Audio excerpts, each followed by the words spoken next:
Good evening. How are we? How's things, guys? Hope you're all really, really well. I am here tonight with Mr. Andrew Hammer. Yes. Good evening. I know. It's actually been really good to catch up, hasn't it? It has been. I think we've already done the podcast before we even started. Yeah. We've already done the show. We've been talking absolute rubbish about tech stuff, and I've been telling him how good I am at getting sound on point, and Jess was disagreeing with it, but Well, how many issues have we had? If you were that good at it, you would have had it on point the whole time. well, it's only taken me a year. Well, I don't care if it's taken you a year. Better deliver tonight then. You're under pressure. Oh, Exactly, we're under the Jesus. pump. So how are you guys? Hope you've been out on your bikes. Hope you got a ride in on the weekend. Here in Perth, it was primo conditions. It was raining and moist and awesome. And You really should not use that word live on a show. oh yeah, Yes. we'll leave that. Just saying. We might get We'll- some new followers, but not Okay. the right ones. The Facebook and YouTube algorithm might pick it up, but who knows? Anyway, I hope you guys are out on your bikes. That was the important bit. As always, we have Jess here on the comments. So if you have any questions tonight, jump in. Make sure you say hi in the comments, and we'll answer them up. Doesn't matter what platform you're coming from. If you're someone new coming over to the channel, make sure you like and subscribe, and more importantly, make sure you head over to Andrew's pages and like and follow and all that. Do we have all those Because- little buttons coming up? We do have all the links, but I think they're all on my computer. Oh, there we go. Just checking notes, and they should be on there. But regardless, I'm going to share all the links and everything to Andrew's page and pages and all that throughout after the show. We'll make sure that is all up if it's not in the comments. But I'm really been looking forward to this Yes. because for what I've been coaching. Like, I've been coaching for decades in trials, but really like hard enduro adventure bike and all that stuff, and going out on a limb and doing it in person, doing it for a living has really only been 3 years. Yeah. But in that whole time, I've been referencing this guy called Andrew Hammer the whole time. I do And exist. the people who do coaching with me regularly will hear me harp on about this and always harping on about posture, and when you're weightlifting, they tell you to do this and Sorry, rah, just rah. better Yeah. straighten up. Yeah, you'd got to hold good posture tonight. It's very hard to try and hold good posture. I'll be watching and- everyone and- on the screen. and look down. I'm trying. So tell us a little bit about yourself. What's your background? What did you get into? Why did you get into the fitness side of things? Where have you come from? So first of all, so I'm a motorsport performance coach. Yep. So work with riders and racers and help them to get race ready. So whatever that looks like for you. So it could be you could be a C grader wanting to get to B grade. You could be someone who's never raced before and you want to start racing. You could be a professional racer and you want to be better. So Yes, at the end of the day, you ride bikes and you want to improve your body and be a better version of what you are. Yeah. Improve your riding. Improving your body to improve your riding. Correct. Yes. Yeah. Exactly right. What if you? And this is the thing: is that he clearly is very good because he got my leaf insect body and actually did make an improvement. Yes, praying mantis. Yeah. It was a strong praying mantis. So that's what I focus on. So the reason I got into this type of training was I did 14 years of motocross, travelled around and did the nationals, did the state rounds, all that sort of stuff. Oh, really? So, Yeah, he did nationals and everything. So did the works. There was nothing else in life apart from riding that motorbike. Okay? Yeah. I played football and broke my arm, so I got rid of football, got rid of cricket, got rid of everything else. It was just riding Just and racing. motocross. Yep. And the thing that held me back with my racing, as I got older and as I got into the longer events, you get into seniors, tougher competition, was the fitness. Yes, and motocross, like, for those who don't race motocross, I read somewhere that there was some sort of list of different sports, and they listed them in rank based on cardio fitness requirements. It was like long distance alpine skiing, like they do in the Nordic countries. Yeah. And then it was second was motocross. Motocross. Like So most physically demanding sports, I think it was. Yeah, they some ranked them out. massive intensity. Yeah. So that was the thing that held me back, was the fitness side. And the worst thing was, it wasn't through lack of trying. So I'd be going, I was doing RPM sessions. I used to get sore legs, so I'd do heaps of leg weights. I'd go and I did club level swimming for 5 years. So I'm training with club level swimmers, guys that want to go and compete in swimming and do swimming comps. And I didn't care about any of that. I just wanted the fitness from it to help with my riding. Yes, yeah. But the problem was, I still wasn't riding for 10, 15 minute moto, Yep. I couldn't do it at race pace. Oh, really? And so that was the problem. So that led me going into fitness and training. Yep. Once I finished training, once I finished riding and racing, Yep. I went into fitness, went into doing CrossFit, and that Yep. kind of filled the gap in my life of competing and always doing something in training. So when you stopped racing wholesale, or you kept riding, or you just... Yeah, so pretty much what happened with my racing got to a stage. There were a few other things that happened. I had a couple of terrible seasons in a row, which were Yep. just bike stuff, all that sort of stuff. Yeah, racing is not the nicest yeah, that's thing right, at times, isn't it? So there were 2 terrible years in a row. But the main thing was the fitness. So I had all the money spent on my bike, had brand new bikes, had brand new gear every year, had the motor sent to Pro Circuit, had the suspension from America, like Showa suspension, all the good stuff, all set up, got all the springs done, everything like exhaust, all that sort of stuff, and still couldn't ride that bike for a full race at race pace. Yes. And I'm doing all of the training. Yep. And so that was it was more the education on the training that I didn't have, but at the same time the education wasn't available. Yeah. There was no one else that had knowledge on how to improve riders and races. It was kind of like one person would say, "Oh, you got to cycle heaps." Next saying, "Don't do weights because you're going to get too big and you're going to get arm pumps." So you get information from one person which conflicts against another person, and then it makes it hard to make a decision on what you need to do and what works. Yeah. And so that's where I was. And that's where it came from, hey? Yeah, that's pretty much what happened. Is I just wasn't getting. I was really frustrated with my riding and racing. I wasn't getting the results that I was after. Yeah. And then that got to a point where, plus all the bike issues and other things that happened, and then jumped on over from there. Yeah. Awesome, loving that. Because I mean, really, that's why I came to you Yes. in the first place. Is I've dislocated this shoulder. I think I'm up to about 36 times, and this one about 8 times. and it's not that I'm not a great rider, but it's not because of bad riding and whatnot. I'm very double jointed. I have very loose ligaments. What's that? Said you're just gross. Just gross. Yeah. I'm really bendy and flexible. Which is great if you're going to do some sort of circus act, but when you're trying to ride your bike, it's a real pain in the butt. And the point where I was like, I've really got to do something about this, and I hope my brother Tim is listening to this, actually. Is this the one going to think? No, it's the other one. Oh, okay. And he did his shoulder the other week because of bad posture, basically. But he won't do anything about it, will you?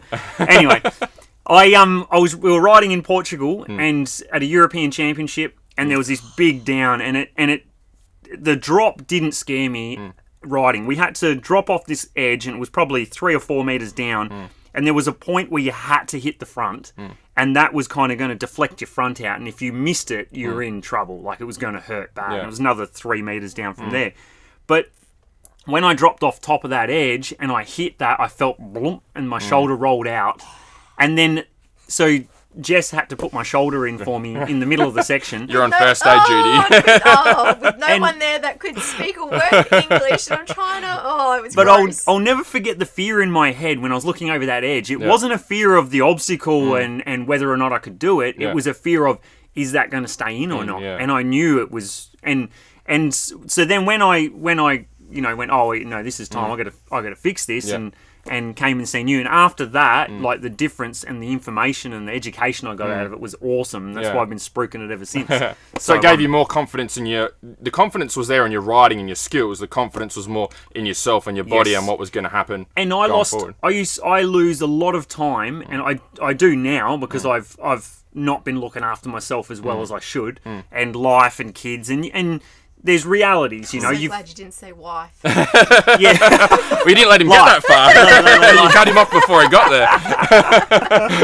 there. But you've got so many things in life that get in your way. Like, one of the worst things was when I was crane driving. Yeah. So I'm sitting in a crane for 8 hours a day, and then I'm driving to work, and an hour to work sitting on my butt, and an hour 10 hours in a crane, and then an hour home. And it's terrible for your posture and your body. And I would find that I was having more downtime due to petty little injuries. It wasn't that I come off my bike and hurt myself. Yeah. It was, my back's just aching, or my neck. Yeah. And it's partly because I am really double jointed in that. And that was why I hit you up, was for that program, was looking for structural improvement and getting that in place. So I think we started with mobility work, and then once we did the mobility work and got you moving better, then we moved into weight training, knowing that you've got a good base to work with and you're not going to hurt yourself by trying to Yep. lift heavy weights when one shoulder's shit and one shoulder's good, or Exactly. whatever's going on. That when you were talking about shoulder stability and how it is, it's more muscle than it is bone structure, or Yeah. for want of a word.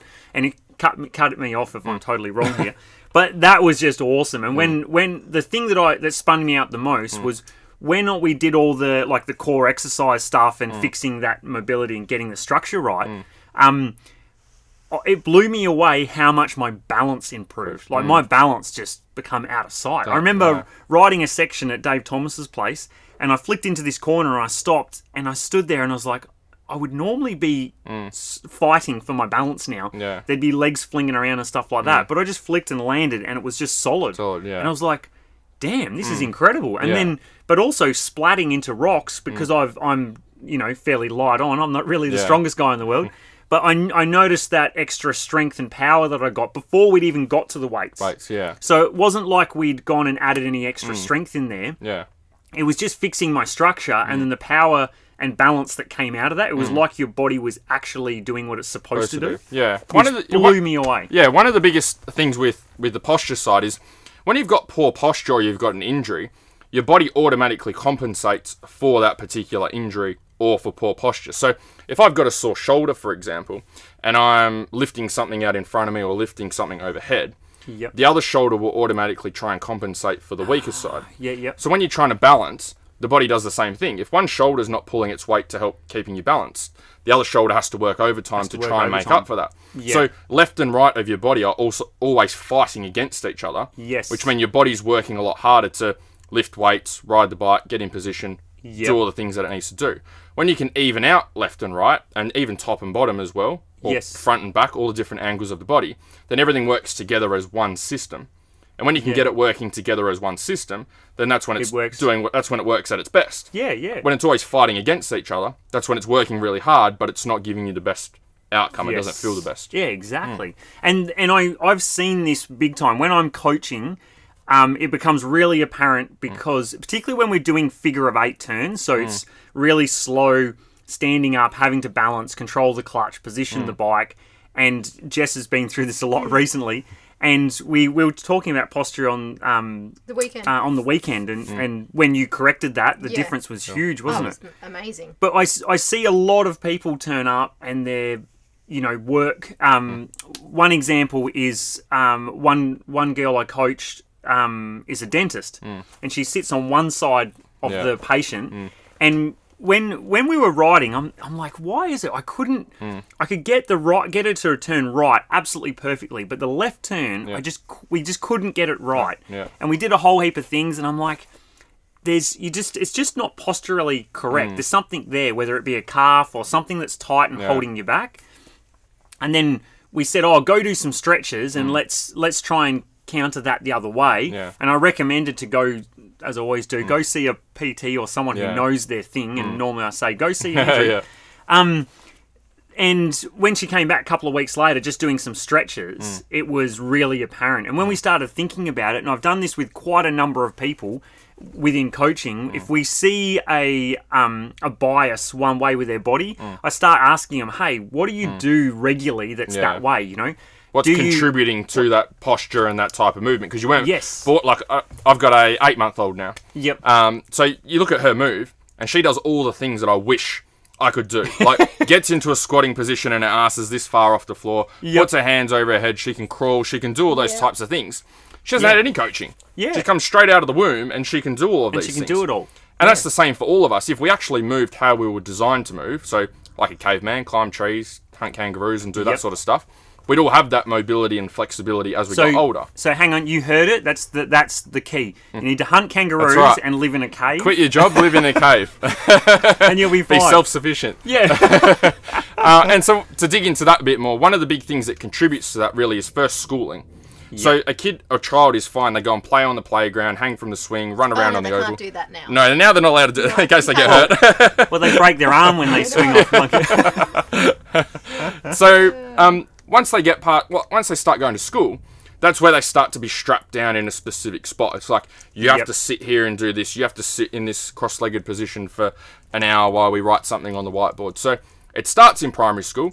And if you look at I'm glad you said whiteboard, not chalkboard. And so if we start in primary school, the kids are still quite active. Like you look at lunchtime, they go and play on the playground. Yes. Or most of the time. Yeah. Kick the football, do those types of things. They go and do after school sports, ride their push bike with their friends. That's great. But then as they get older, people tend to get lazier and move less. Yes. So then you go into high school. And if you look at high school kids compared to primary school kids, most high school people tend to drop out of sport. Yeah. Right? If you go to a high school, I don't know about you guys, but when I went to high school, not many people played sports at recess and lunch. Well, right? I didn't. I actually got a letter from my mum to get me out of playing footy and all the different sports because I was such a weed that, like, when I'd go running and I was so uncoordinated with running and everything that the guys would just spot me and just pound me, and it was like, no, I'm over getting hurt. I'm not this. I'm like, Barley's. I'll go to the BMX track instead. We nearly convinced them to allow BMX riding to be part of PE. And then the thing is, then when you go from there and you keep going, like then you get after school. So after most people drop out of sports, and like think about when you're older. You don't go and ride your push bike for fun, like, and go and do jumps at the park down the road, or you don't go and kick the football. You stop doing all those things and you start to go to work and you start to have kids and you do other things. You might, I don't know, play PlayStation or do things that aren't always active. And so the older you get, the stiffer and tighter we get. And also then you start to go to work. So like for you, if you're working in a crane, you have specific habits that cause issues for working in a crane. If you're a roofer, one of the guys I work with puts roof sheets up on the roof. He's been doing it for years. Did a posture assessment with him. One side of his back looked like he's been absolutely ripped training for ages. Yeah. Opposite side of his back, so the left side, horrendous. Looks like he's never trained before. Oh, really? So yeah, it was that much a bias. Yeah, because I was scaffolding before I started plan operating. Yeah. And I knew that, like, I had to make sure that I balanced things out. Yeah. Because, like, one of the guys I work with all the time, he was just a man mountain. Yeah. And he could pick up a ton on one shoulder and it was nothing, you know? Whereas I'd have 3 boards on this shoulder and it felt like I was dying. And I had to make sure that I would alternate them or else it just killed me. Absolutely destroyed me. For posture, that's the most important thing. But sometimes there's things you can't really control. So, like, even for Jess here, like, you're on the computer, you use one hand on the trackpad, one hand on the mouse. It's like, just like you're not going to use your left hand to type and use the trackpad, right? So there's certain things that you can control and certain things that you can't. But generally, as we get older, your posture and your movement gets worse and worse. Yeah. And it's like the chicken or the egg. Are you getting older and that's why your movement's getting worse? Or is your movement getting worse and then as you get older because you're actually moving less? Would you agree on this? This has just always been my thought because one of the bosses I used to work with, he was like 70 something, and he was the shortest, skinniest, smallest Maori you'll ever meet in your life. But absolute legend, and he still did triathlon and all sorts of stuff. And he always said to me, he goes, you don't get old. He said, this excuse of people getting old is rubbish. Yeah. He said, it's just you get lazy. And that was his opinion. Yeah. And I was like, oh, that really kind of makes sense in a way. 100% agree. I think that's what causes the aging process is people start to slow down and move less and grow up. Yeah, grow up. Yeah. So don't grow up. Don't grow up. Stay a child. They do less of the things they used to do when they were younger. Yeah. And that's what causes them to age and get a sore back and a sore hip and sore knee and sore this. It's not because you're getting older that those are the problems. Yes. It's because you're moving less as you get older, which is causing those problems. Two of our what would you say, ardent fans, Richard and Sue Baldwin, who are joining us tonight, watching and viewing tonight. They are absolutely amazing, like absolutely unreal. We started a stretching challenge at the beginning of the year in January while I was still active on the online coaching group on Facebook. Yeah. And we set a challenge for them everyone to stretch every day. It was just a really, really basic stretching, like really, really simple stuff from the beginning of the month through to the end. So they had to do a whole month. Richard and Sue, I believe, are still going from the beginning of January. Beautiful. And they were both blown away by how much better they felt. You know, and quite a number of members messaged me and said, "Hey, that was absolutely brilliant."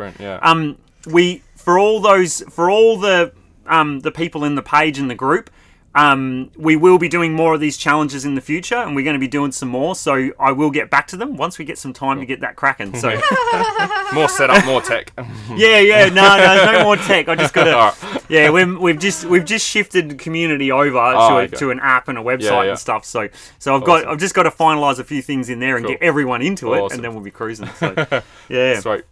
So that when it comes to this sort of thing with training and that, do people need a heap of time, or can they literally break it down into something really small? Like could you take the program that I did with you, which was 8 weeks, and could you spread that out of a longer time, or I guess what I'm trying to say is, do the little bits really add up?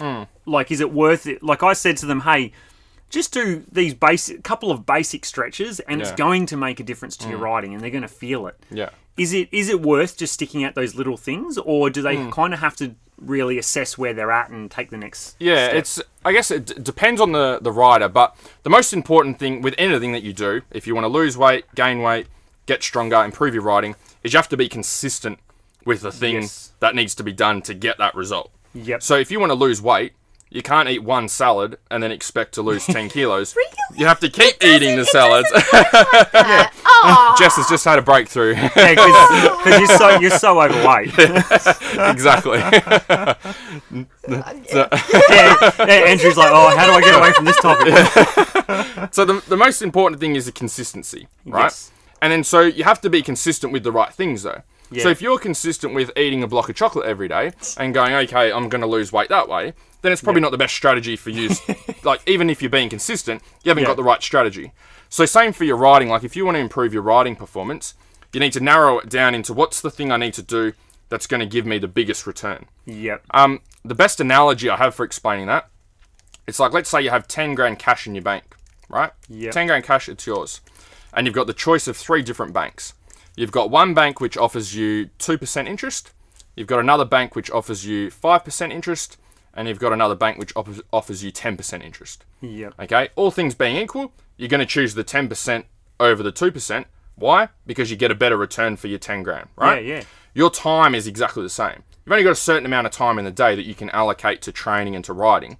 You need to make sure where you're allocating that time is in the 10% really bank account, not in the 2% bank account. So sometimes it's easy to get sucked in. Like, you can watch YouTube videos and you can watch different technique stuff and all of that sort of stuff. Yes. And everything sounds great. And it probably all works, or majority of it works to some degree. Yep. But what's going to work for you and be a 10%, not be a 2%. Yes. I see this quite a bit too. Like, people will go, all right, I've got to get fit. Because when I'm coaching, you'll see people are at a moment where they're excited and they're wanting to do more. And I do this with the ultra simple training plan that I put in place. And I say, hey, listen, this is all you got to do. And it's just a really simple breakdown. Really, really simple. Because I find those smaller steps that are easy to do, that they can do and keep repeating, are the best. But quite often I'll see people try to do too much. And it's like, instead of just going and doing stretching every day and doing a program like yours, which is, just looking at, okay, where are you at? Let's fix all your problems and get you in the right shape first, then do this strength. Sure. They go straight to trying to push 80 kilos and hammering the weights, Yeah. And you don't do that either. it seems to be a lot of people out there. Kel Flett, if you are listening tonight, by all means, jump in the comments. You're more than welcome. Have you met Kel before? I have not met Kel. Kel is the dirt bike dietitian. Cool. She's down in Denmark. She's awesome. Oh, sorry, what I was going to say is that I see a lot of people jump straight onto the supplement stuff. And you're looking at them, they're eating a hot dog and swigging a beer and then taking some creatine or, I don't know, I'm just picking a name out of the hat.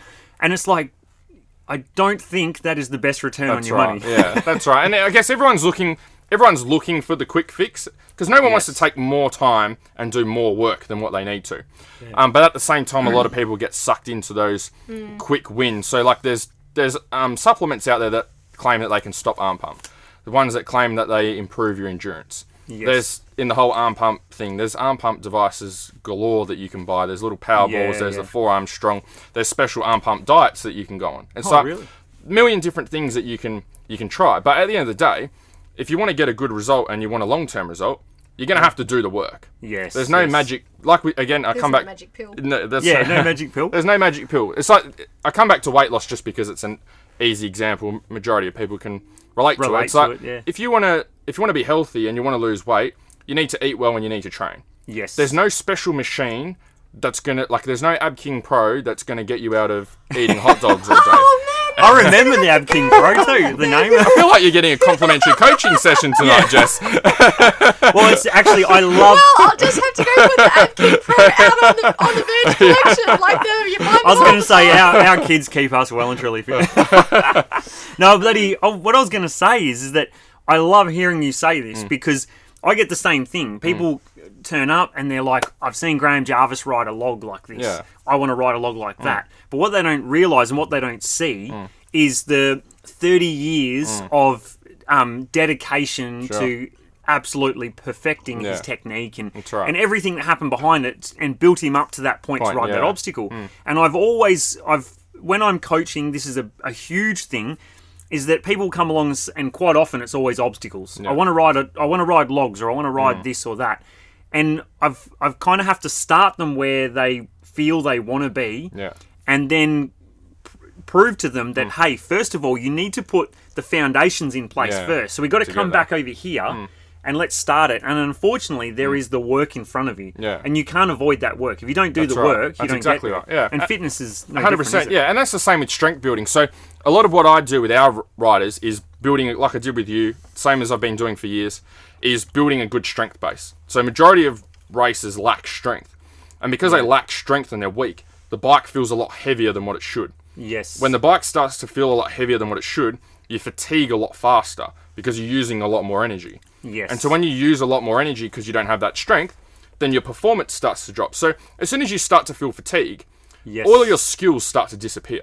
So when you're fresh, all the skills that you have, you can do them pretty well. But if I go and get you to do 100 burpees, and then I get you back on the bike to perform those skills, then those skills that were really easy for you before, they all of a sudden become extremely hard. And so part of that is strength. If you've got a larger base of strength, the bike feels lighter. If you can get it to feel lighter, you fatigue less and use less energy. If you fatigue less and use less energy, you've got more energy left for the rest of the ride to be consistent with your skills. So skills, they work hand in hand. If you're really fit and your skills are shit. I was going to say, because if you've got good skills, it also means you're a very efficient rider and you're not going to waste energy on stuff. So I'll go Starkey, if Damon Starkey's listening, he knows this, because I'll go riding with him and I don't take water with me. And quite often, because we're only going on a short ride around a private property, we're never far from water if I need it. But I won't ride with a Camelback. I'll just ride and we'll go for 2 hours and then I'll come back and I'll have a couple of swigs. Interesting. Because what we're doing, whilst it's all hard stuff and that, but my clutch control is really good and my positioning the bike, and I'm really efficient and I'm not wasting energy. And when we did a ride with a bunch of guys the other week, a hard enduro sort of group ride. The first and last one you'll ever be invited to. It was, at the end of the day, it was a crazy hard line that we were riding. Really, really hard. But physically, I actually lasted really well. My lower back was sore as hell from picking up the back of the bike, because I haven't really done that before, like picking up an enduro bike weighs a hell of a lot more than a trials bike. But you could see the difference in efficiency in the riding, which then clearly complemented if you were fit. And whilst I'm not riding anywhere near as much as I should, compared to the average person, I'm very bike fit in comparison, if you know what I mean. So my fitness should be a lot higher, and I'm about to get back out into it. Touch wood. There are two things that work hand in hand. If you're really fit and really strong and do all the stuff that I talk about, if you follow my content and you do all that sort of stuff, that's great. But you've got to have the skills there, because if you're not fit, you're going to be really inefficient skill-wise, and probably not going to progress your riding, because you're not fast, you're not a good rider. You need to be better. And likewise, it's the opposite. If you only do skills work and all you do is work with a riding coach and you never work on the fitness, you might be able to do the technique, you can do all the drills well, and you can put a really good lap together, but when it comes to race day, you don't get the results, because lap 1's really good, lap 2's worse, lap 3, 4, 5. By the time it comes to a few laps, and worse yet, day 2. Day 2, if you're doing if you're doing Think, or you're doing multi-day events like the 4-day enduro, and you're going to be cooked by the time. Then it becomes survival. You start off attacking, going, I got goals of top 20, top 100, top 50, whatever it is. after day one's gone, those goals are gone out the window. You're just going, shit, I just want to finish now. I just want to get survive. to the end. Yeah. Well, I did that in Walpole. Like when I went down and raced the state round in Walpole. Yeah. And I haven't ridden an enduro in 10 years. Yeah. So when we started the day, my whole focus was, all right, pace yourself out. Because if I don't pace myself out, I'm going to be cactus. So whilst I can ride on the levers all day and I won't cramp from using clutch and brake, that's never going to happen. But holding onto the bars, because in trials, we're not having to hold ourselves on the bike like you are in enduro or motocross or desert racing or something. So I expected my hands to fatigue really badly. Yeah. And so in the trail sections, I really took it easy and just tried to pace myself out. Because if I dived in, I was never going to last. It wasn't going to happen. And if I was to go and race enduro, the first thing I would have to do is seriously look at my fitness. It was woefully bad. And coming back to what I was talking about with the interest accounts before, like the 10%, the 2%, that goes on a broader scale as well. So everyone only has a limited amount of time. Even if you're a factory racer and that's all you do, you still only have 24 hours in a day. You have to maximize that time. So if your fitness is really good and you don't have a problem with fitness on the bike, then probably don't go and get a fitness coach. Okay, don't go and work on nutrition. Maybe those things can help you and maybe they're beneficial. Yeah. But at this point in time, maybe the skills is the real problem. So if you're still in C grade, but you're super fit and you have energy to last the whole race and you can maintain your lap times, then going and spending all your time measuring out your protein and your carbs and getting a fully customized meal plan and doing all that sort of stuff, even though that's what I do with my riders, don't do that. Go and work on the skills. Because that's the thing that needs to work. Put your time, your money, your energy into that. Where it matters.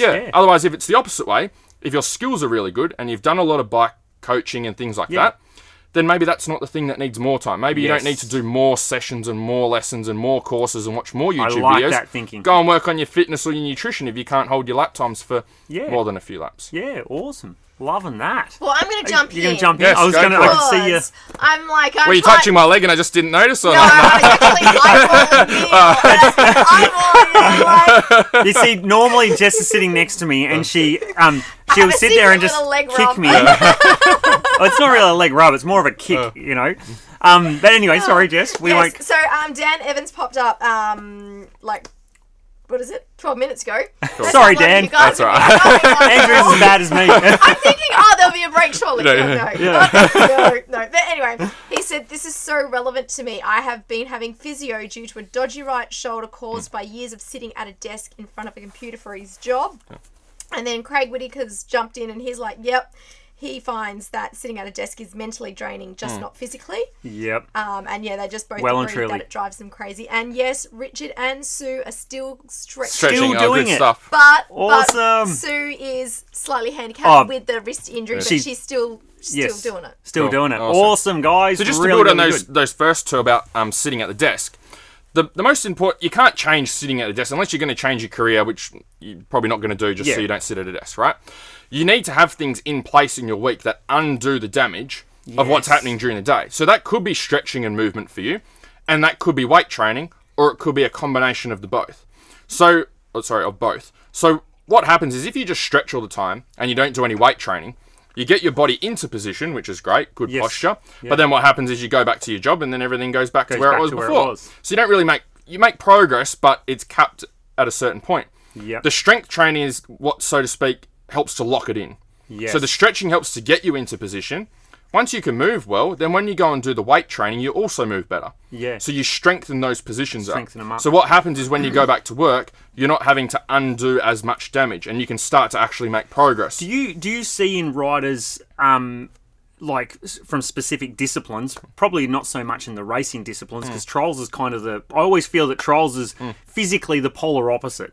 Like we are pushing on the bike more than we're pulling on the bike. Sure. And one thing that I've found, and I've noticed with the instability in my shoulders, that I end up with shorter pecs and longer upper back. Sure. So I end up rounded over like this. And so when we did your program, one of the big things that come out of it was that I needed to open the chest and strengthen the upper back, and essentially do the opposing the bad postural stuff from riding trials. Do other disciplines like motocross and that, do they ever get, or hard enduro, do they ever get particularly bad aspects of them? I imagine adventure riders. Some of them would get really sit bad down for ones. a bit, yeah. Too many Starbucks stops, and that's right. Pretty much, it's like everyone has some sort of posture problem just because of the way. Again, we don't live in caves and do all the stuff our body's supposed to do. So everyone has some degree of posture issue. Another thing that contributes to poor posture though is previous injuries. Yeah. So I get a lot of guys that I work with that have had injuries from riding and racing or things that when they were younger or work or whatever. And those things have never really been dealt with properly at the time, or even up until the point that they work with me. And so up until that point, usually what happens is they try and work around those things. It's like, I got a sore ankle, so I can't do any squat, so they just don't squat ever and do all upper body stuff. Or, I've got a sore knee, or I've got a sore back, so I don't do deadlifts. Yes. It's like, well, you just missed one whole muscle group, one whole part of your body that you're not doing because you've got a sore knee. So instead of working around things... I love hearing this when I hear people go, I can't do that because my wrist won't move there or this and that. And then sometimes, obviously, there is something that's been fused or whatever. But I hear that all the time, that people will work around the body and not try to fix the body. Right. Yeah. Like, why? I never understood that. Why wouldn't you get in and fix an issue? Like, if you had a seized wheel bearing on one of the rear of the bike somewhere, you wouldn't just leave it there and let it float itself out and keep going, would you? That's right. Or take the bearing out and just keep riding. You would fix it. Yeah. So, I think part of it comes down to education. Have we got another question? I just might deliberately. Make sure you're still paying Just wants to attention. kick me. Yeah. Sorry. You're interrupting, Jessica. We also have a bit of a tradition of having a domestic on live on shows. show. Yeah. I might be able to learn something. I'm not the only one who has domestics then. Oh, seriously. Well, if you're these people that claim, I'm in a loving relationship and it's never perfect fight. 24/7. Yeah, exactly. You're in denial. so this is the Neil and Jessica show. We're going to give you live marriage counselling. All right, well, I'm going to cut it there. Yeah. We'll get you back on topic. So what I find is, for a lot of people that have these injuries, sometimes they don't have the right tools or the right education to undo it. One of the common problems I see, chiros and physios and massage therapists and things like that, great at what they do. They've got one set of tools that they use. So if your only tool's a hammer, everything becomes a nail. That's an appropriate. Right, and that's a good analogy pun for there. tonight's talk. So, same with a doctor. If you go to a doctor, they're not going to get you down on the massage table and start doing massage. They're not going to crack your back, and they're not going to do dry needling. Whatever problem you have, you're going to get medicine because that's the thing that's their what toolbox. they do. Yeah. If you go to a chiro, they're likely not going to do dry needling with you. They're not going to have a look and get you doing some weightlifting and see how you lift and how you move weights. Yes. They're probably going to crack your back in some way, and everything's going to be related to the back. Yeah. Same with the physio. Everything's going to be related to massage or dry needling. Yes. At the end of the day, what it comes down to is posture and moving well. All of those things are tools to help you correct your posture. Yes. But you have to find the right person that has the right tools in their toolbox. I had this one time.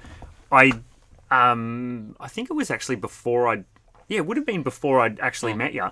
And I had a problem with my knee locking up. Actually, that was one of the reasons, one of the things we were looking at when I think now that I remember, it's that long ago. It was a while ago, wasn't it? But what you were I'd 21 then, I think. Yeah, something like that. What do you mean? I'm 25 now.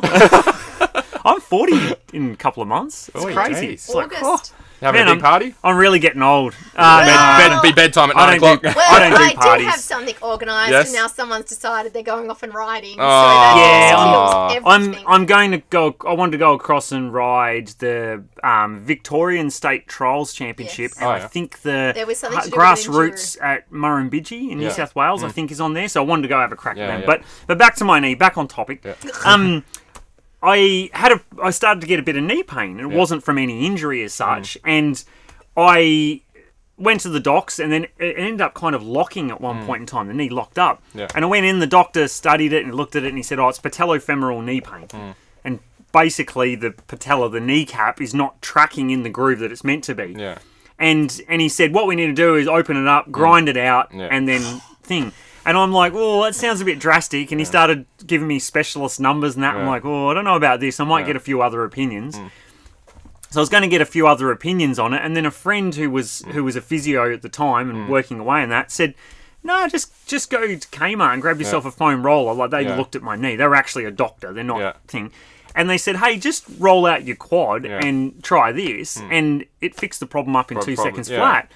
and they were saying it was an imbalance, and then I'd seen you, and then we corrected it all. Yeah. But it blew me away that here was someone prepared to say, hey, go spend $5,000 and get your knee ground out with a grinder, or a $5 foam roller from Kmart. It was like, God, it was, That's right, Well, someone did like want to you're get saying. paid that day. Yeah. Yeah, that's it. I He mean, probably had a holiday to Bali planned, and you specialist- cancelled that thing. Jeez, Neil.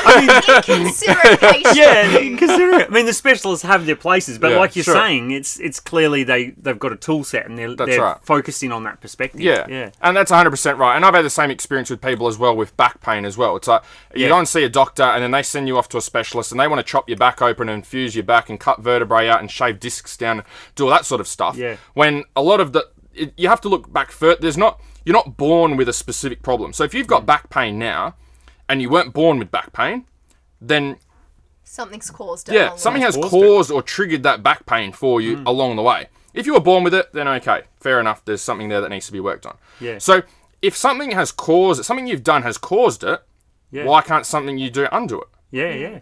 And then that's when you have to have the right people and the right tools. Because I went through when I first started doing CrossFit, which is not what I do now. That's how I got started in strength and conditioning. And I used to compete a lot, and I got a lot of injuries from doing a lot of training.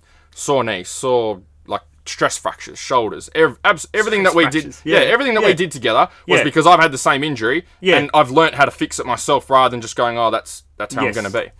And so I was getting a little bit off topic there.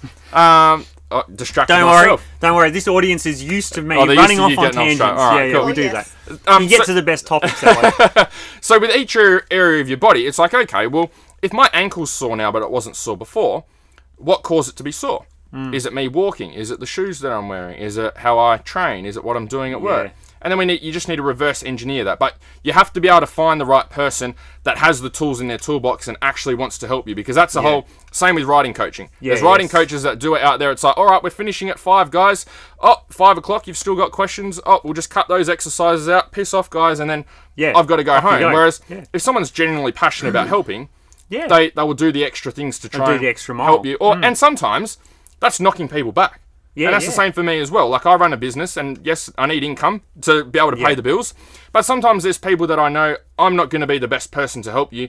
You need to go and work with A, B, and C first. Once you've done that, then come back to me and work with me. Whereas some other people were just like you're on first name basis with the ladies at the local physio because they're just booking you in every week. Oh, in you go, bang, bang, bang, done. There you right, go, roll in on next, again. bang, and it's just like a production line. I get that quite a lot. People were wanting racing coaching, and I'm like, I'm not a racing coach. Yeah. I don't know racing as such. I can help you with this stuff over here, but if you want to go fast, go to those guys. that's right. I can add some stuff, but they're going to do the bulk of it. So, sorry, we will cut into questions. Yes, but not really questions, but Dan Evans has replied to say, yes, he's been giving strengthening exercises for the time being. The physio is changing my exercises as my strength in that shoulder improves. Awesome. Not worrying about the flexibility at this stage. And then Bev Anderson's popped up. Oh, Bev. Hello, Bev. How are you? And she says... Bev is a trials legend. Okay, cool. Yeah, and she's a multiple world champion on mountain bikes and everything.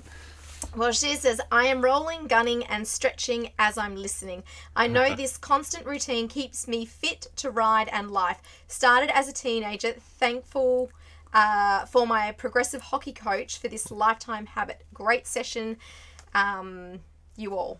Awesome. Yeah, that is great. And Bev's a prime example. I mean... She's incredibly fit and healthy, and she's always riding. And I mean, you do get your riding injuries, obviously, but she's always there and riding and never making excuses. Does the work and makes it happen. Yeah. So, I'll just build on there was a previous person, was it Dan? Yeah. That just left? Yeah. So for you, Dan, so you're working with the physio, which is great. And this is just for everyone, but it triggered what I wanted to say from what you this said. is what we do with my group, and that is we talk about what people are doing. Like people will post the videos and we critique the writing, and then everyone learns off that. Awesome. So Sweet. you've got to keep it in context, obviously, if you're watching and listening. But so for Dan, so if you're riding and getting out on the bike, you need more strength and more fitness than the average person. What a physio is designed to do, or a chiro, is they're designed to get people that aren't able to move well to be able to move well. So if my back is so sore that I can't even go to work today, you go to the physio, they can give you and help you some strategies so you can at least walk and go to work. Yeah. But the extent of where the physio is able to help you is they're able to get you back to being a normal functioning human being and not being injured or being in pain. Yep. When you're riding, you need to be a level above that. Because an everyday human being, a 50-year-old person that's got a sore back that's able to walk now, and compared to someone who wants to go and ride a motorbike and be able to do trials or extreme enduro or Big motocross, difference. Huge difference. It is. So, and it is. I don't think we, as riders, I don't think we credit ourselves with how difficult and how physical our sport is. That's right. Maybe we've heard all these people say too often to us, how is that physical? You just turn the throttle. That's right, yeah. Oh, yeah. The bike does the work. That's exactly right. Sure. So, like, as an example, like, if you go to a physio, right, they might get you using body weight to, let's say you got a shoulder injury, you might do some external rotation exercises. They might give you some resistance band work. Moving a resistance band in the physio compared to riding an enduro bike, which weighs 100 kilos plus, very big difference to having a resistance band go through your shoulder compared to, like you're saying, even on the trials bike, like you were giving your example before, down the hill. Huge difference. Huge difference. So you have to be able to make sure that you've got the strength to be able to do the thing that you want to do. If you just want to live day-to-day life and be pain-free, then the resistance band exercise is probably going to be good. That'll do the job. If you want to ride your bike and not be injured again, then you need to have some sort of specific strength work, gym work, something to get you to the level where you can do the things that you want to do. Your body is prepped and tuned and ready for it. Yeah, 100%. Well, I'm going to jump in because we've actually had a question from Glenn Horn. And he's interested to hear what you think of where Pilates fit into the toolkit spectrum. Sure. Pilates is, and I guess it's, I got a question for him then, if he's watching. If he's on at the moment, hopefully he is. What's the outcome that you're after in the goal? So people always talk about tactics, and people ask me this all the time. Andrew, is it good to have strawberries before I race? Should I have a banana or should I have an orange? Is this protein brand good? Should I take creatine? Should I fast? Should I do keto? Should I do vegan? Should I... Whatever is the new thing. There's always something. What's your goal? Where do you want to get to? None of that shit matters. Start at the goal. And sorry, I don't know if it's family friendly. That's all right. Well, it is, but as long as you don't drop the F-bomb. Only because the closed captions will pick it up. And then the algorithm will definitely be able to see it. All right. I have to have my gins. All right. It's fine. So I always start with the goal. Everyone I work with, I never talk about tactics. I'm not romantic about the strategies that I use. If Pilates works for you, great. If it's physio, great. If it's massage, foam rolling, lifting weights, whatever it is. On that point, Glenn, I used to go and do yoga once a week, and I thoroughly enjoyed it because for me, it was just a moment. It was more about, it was a bit of flexibility and stretching and forcing me to do it. Yeah. But then on top of that, it was also just an hour where I just totally zoned out. And it wasn't necessarily about trying to get an outcome physically. It was more about just switching my brain off because my brain doesn't for a bit stop. and having a break from her. Sorry. Say that. Sorry, I actually just... She actually wasn't listening. I really was not listening there. I just went, that's exactly what it... No, but and that was my outcome. I wasn't worried about, I actually didn't worry about the technique and stuff because I wasn't there for that. I was there just to... That was really, the outcome for you. The goal for me. To have time away to rest. It's a form of meditation. You can just be with your own thoughts for a bit. Yes. And that goes for everything. Is always start with the goal and then reverse engineer. Yes. Everyone always goes the other way. It's like, what...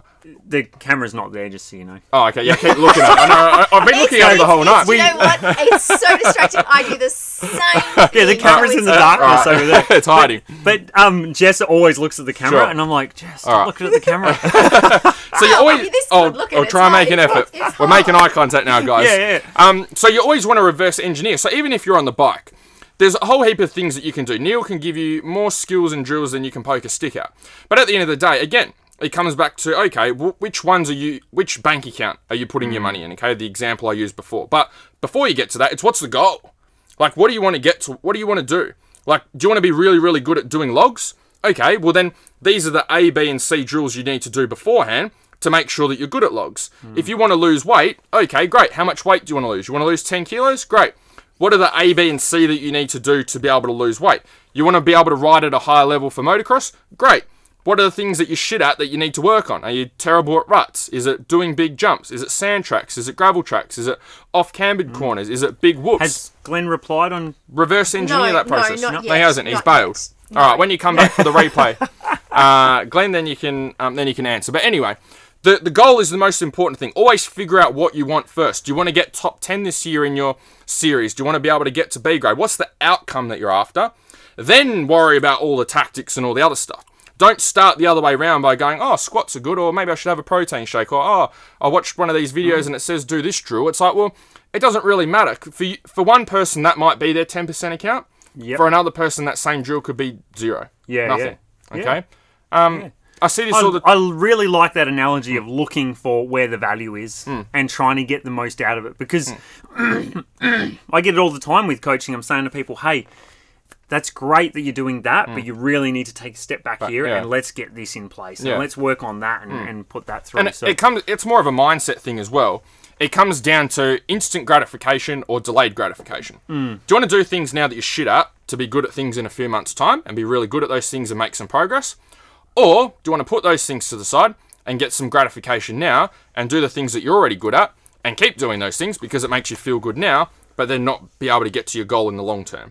So ultimately, you have to do things now that you're terrible at, that you're not going to look good at, that you're probably not going to post on Instagram, that you don't want your mates to see. Do all of that stuff now so you can do that in a few months' time. Yes. But people tend to not do that. They tend to go, so like for us with the motocross guys, if someone's really good at riding sand and terrible at hardpack, yes, where they go practicing all the time. Oh, we'll rock up at the sand track because that's where I feel good. I get away from the track. We feels get awesome. it. Everyone goes training in trials. Australian trials riders, as a very generalised statement, the expert A grade level guys, they all just focus on hitting the steps.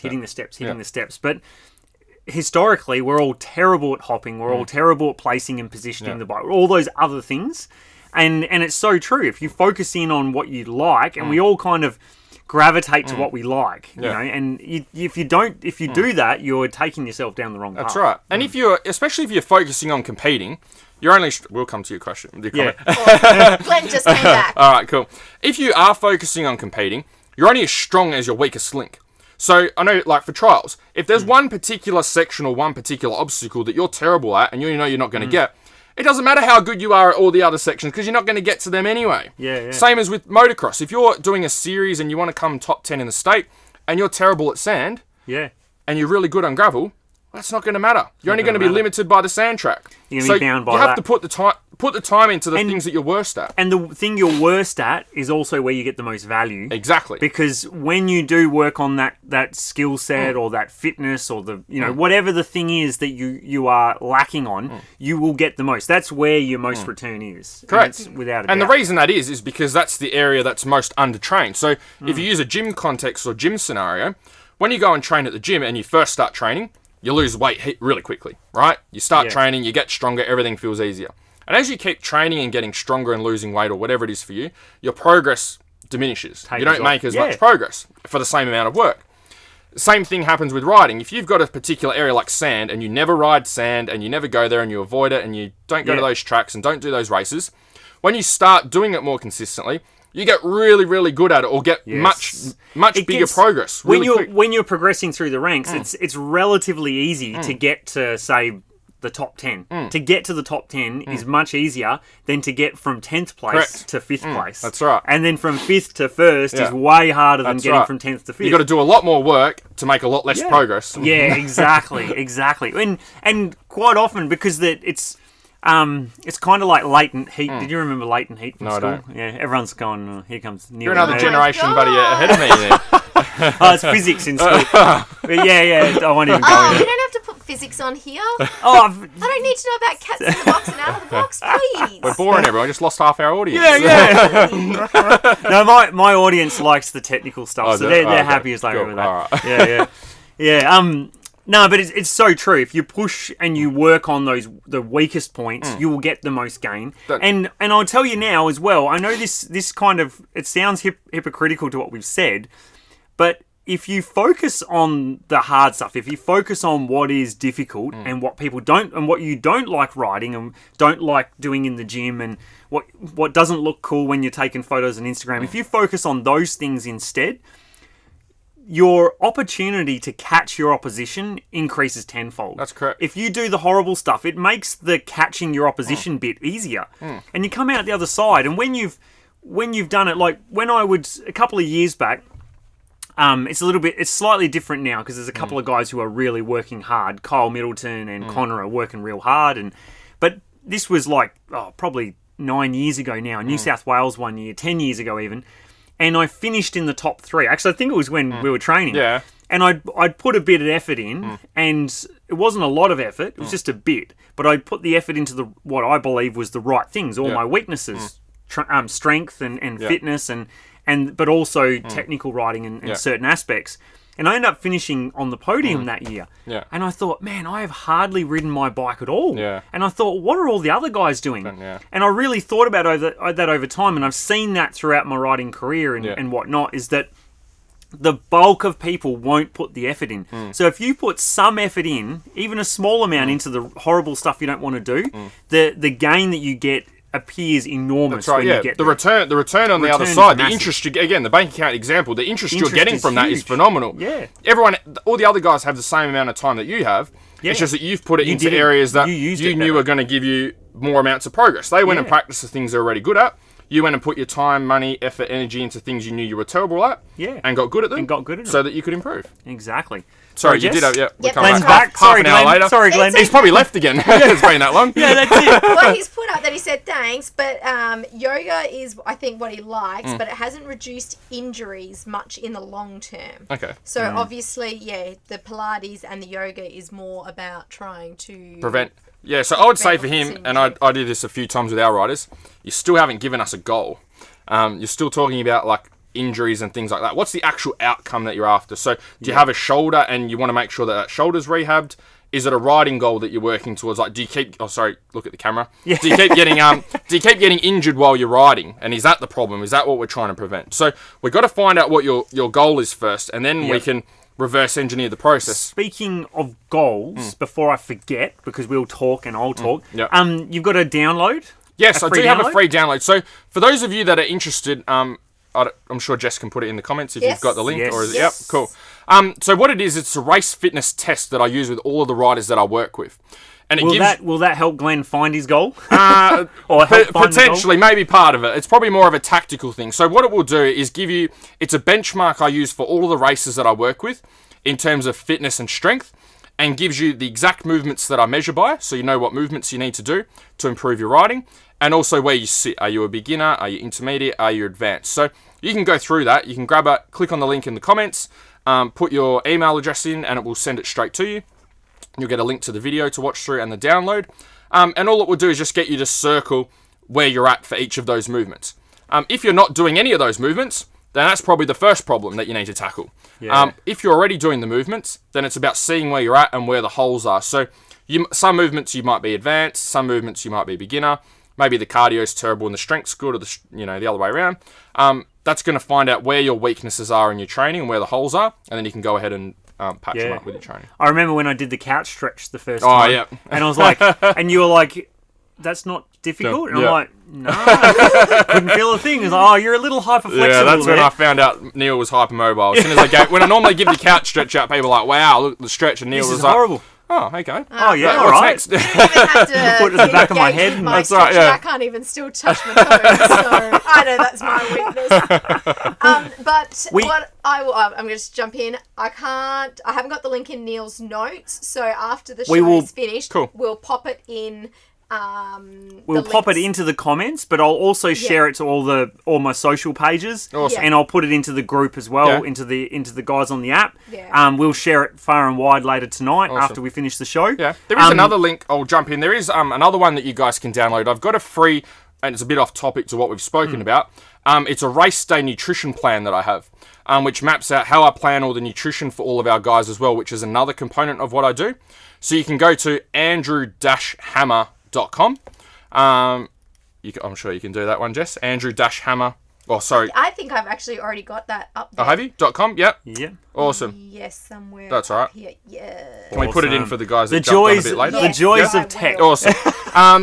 We'll get the links up. So if you anyway. jump on there and you scroll to the bottom of that page, there's a free download there, there's heaps of articles on the website that I'm sure you'll find helpful, but there's a free download there, example race day nutrition plan that you guys can use to help as well. I know we haven't touched on that much today, but Yeah. might be No, helpful I mean, for 'em. the big one, because we've had Kel Flett on Yeah, talking about yeah. nutrition, so the big one for my audience is hearing the physical stuff. Awesome, is probably yeah. the most, Sweet.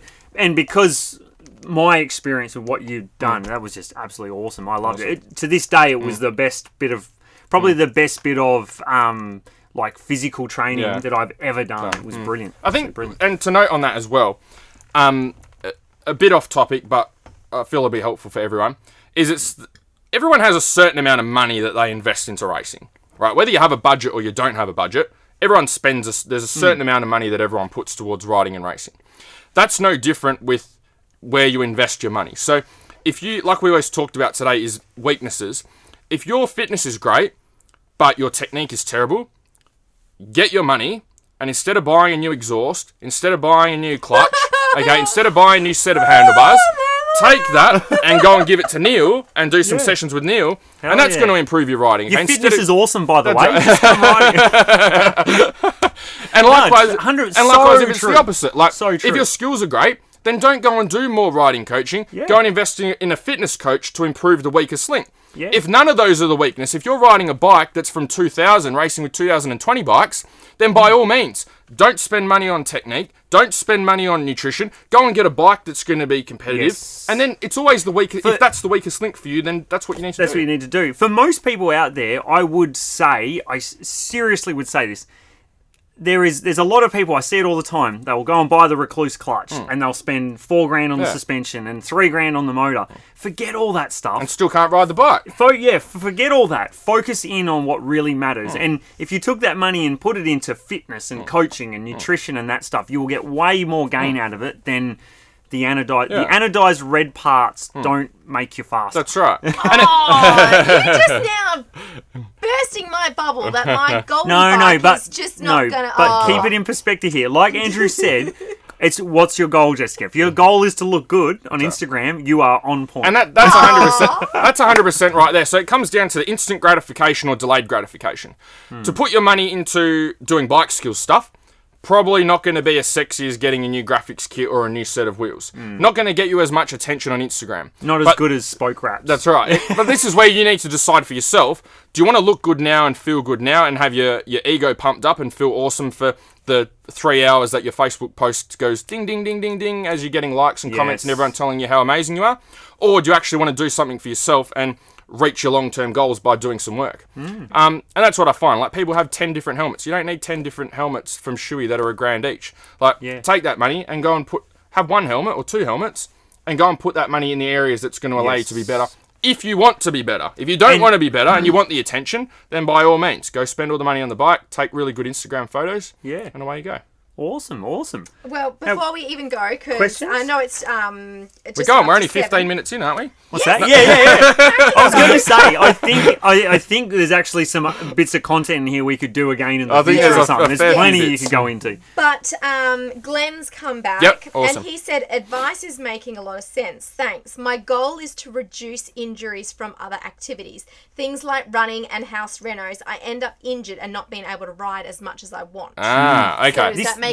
That's that's good. So that's great. So now we've got something to work with. So your goal is you want to minimize injuries from work and from running and just from day-to-day stuff. What that tells us is you've got some sort of imbalance. And likely you're either not doing strength work or you're not doing the right strength work. So you need to make sure you've got both of those nailed. So first thing I would say, get rid of the running. Running is one of the most high-impact activities that you can do. I've always hated running. I don't like it either, but it's one of the most high-impact activities you can do, and most of us do it terribly anyway. Running is a very high technique skill to learn, but because it's so easy to access, most of us just go, I'll slip my runners on and off I go. Yeah. But that's the equivalent of just going, I've never squat with weight before, I'll just stick some weights on and start squatting. It's like, no, you have to build up to it. And that's the same with running. So a lot of people do get injuries from running, or it flares up old injuries. So do things that are lower impact to start with. Jump on a rowing machine, get on an exercise bike, get on an elliptical machine, an assault bike, things like that. An assault bike? Yeah, an assault. Have you used one of them? Never. Well, that's a whole new world. It's a bike, and then you put salt on it. You can eat your chips off the front. Yeah. I thought maybe you just ride it through Gosnells. So an assault bike is it's a hard one to explain. The hands move backwards and forwards. And you pedal with it, and it's got a big fan on the front. Yeah. And the resistance gets easier the harder you pedal, and harder the slower you pedal. Oh, really? Yeah. So it's one of those things like it's because normally like the fan bikes and the harder you pedal, the harder it gets. Yeah, that's right. Yep. So it's the opposite way around. I like that idea. They are. That's a cool they're idea. A good tool, but much lower impact than running for you, Glenn. So I would first of all get rid of the running. and then I would start doing some proper strength training. So if you know how to strength train, then do it. If you don't, then you need to find someone that's going to help you to develop the skills. So weight training is like riding. When you first start riding, you don't know what to do, right? You don't know how to ride, you don't know how to balance, you don't know how to do simple stuff. And then you keep doing it, and then you're good once you learnt the skills, right? To a degree, you can ride the bike. Training's the same. You're probably not going to know how, or for a lot of you, probably not going to know how to weight train and how to have the right technique of what movements to do and how to have structural balance in the body and make sure you're doing the right exercise. It's just not your skill set. It's not what you do. So you need to learn those skills. And then once you've learnt those skills, then you can apply them for the rest. So like, I found when you know when many of you at home watching will have had at some point in time, and you get sat down at work and everyone's like, all right, now we need you to squat. We need you to stop using your back to lift. You need to lift like this with good form, and they kind of give you a 2-minute talk through it, and someone walks in and they do, this is how you don't, and this is how you do, and all that sort of thing. And sorry if I got too loud on the mic. But what blew me away is when I had done the weights training and you got me doing it all correctly, because I was scaffolding a little bit at the time, and it blew me away. Like, oh, now I really could. I realised all that stuff they did tell you at work was kind of in the right direction. That's right, yeah. Probably wasn't thorough enough, but it was in the right direction. It blew me away. Yeah, the stuff you do at work is pretty much they have to do it, but they don't want to do it.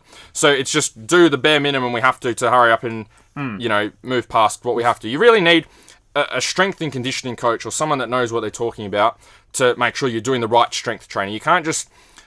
It's like this with all industries. You know, you have good people that do their job really well, and you have people that are terrible. The entry level for personal trainers is literally a laptop and an internet connection, and you do an online test. If you've got $1,000 or $2,000, you're qualified. You're done. I'm really glad you said that, because that's something I've come across. So, I'm like, hey guys, if your PT, I shouldn't say anything because Carla across the road's a PT. But she's really good at what she does. But yeah, it's amazing how many people out there. And I think, are you seriously a PT? That's right. Yeah. So you have to. No, they're just the Insta PTs. Insta PTs, the ones that just take the photos. The healthy meal. That's the right. Pretty clothes. Yeah, like you are. Yeah, I don't eat healthy meals. So it's about. I have butter running through these veins. It's about finding someone that has the skill set and the tools. So PT is one of those. It's not a very regulated industry. So like I said, it's very easy to become a personal trainer. So do your homework. Like I put up heaps of content on my pages, so you're welcome to have a look at that, and that'll help you for free. And that's the way I differentiate myself from other people, is because I help you for free first, and then if you want to take it further or you want specific help, then you're welcome to do that. But just do your... You actually did a bit of content around for trials riders. Yes. Some really good stretches and that. I should actually try and find it if you've still got it. It was just around good stretches and exercises that you should do for trials or before a trial. It was quite a simple bit of content, but it was awesome. It was actually really good. So I'll try and look for that. Cool. I think we'll actually leave it there because it's 7:07. Is that correct, Jess? Yes, it is. Yeah, so I think we'll pull it up there. Otherwise, we'll go all I night. thought we were going on. I thought we were doing a Joe Rogan special, but 3 hours. Yeah, we've actually got to get packed tonight. We've got another 4 hours of work ahead of us to get down to Kirrup because Manjimup's on this weekend. Well, we have an event down in Kirrup called the Blackwood 2-Day, which in WA is like the biggest trial of the year. So we're actually heading down. We're supposed to be going first thing tomorrow morning, but that is not going to happen. We've been going flat out all week. It's been ridiculous. Yeah, but just because someone decided they had to go and support their other son in the Fink. I mean, hello, it's ridiculous. It's ridiculous. But I wanted to do, before we leave and finish off and whatnot and wrap it up, I really wanted to shout out to everyone, because right at this moment in time, there is a huge number of riders who are either riding the Blackwood this weekend or riding the Bustleton Enduro this weekend or Manjimup this weekend. Juniors on Friday, aren't they? Yep. Friday, Saturday? Something like that. And Fink is about to start as well. Yep. And we've got Hattah then in a few more weeks. We did have the grassroots this weekend in Tassie, but that got cancelled. Yes, they got cancelled because of COVID and everything. So yeah, big shout out to everyone. If you are going to ride one of those events, big shout out. Hope you have a cracking ride. And especially to Paul, keep yourself upright, buddy, and enjoy it. Make sure you post up and let us know how you go as well. It's always, I'm sure, Neil, I can't hear it enough when people tell me that they're making progress and they're getting better. That's what I live for. I love that stuff. So if Well, Neil's I can helping, tell you now, I'll make progress by putting my ab Ab King Pro out the Ab front. King Pro.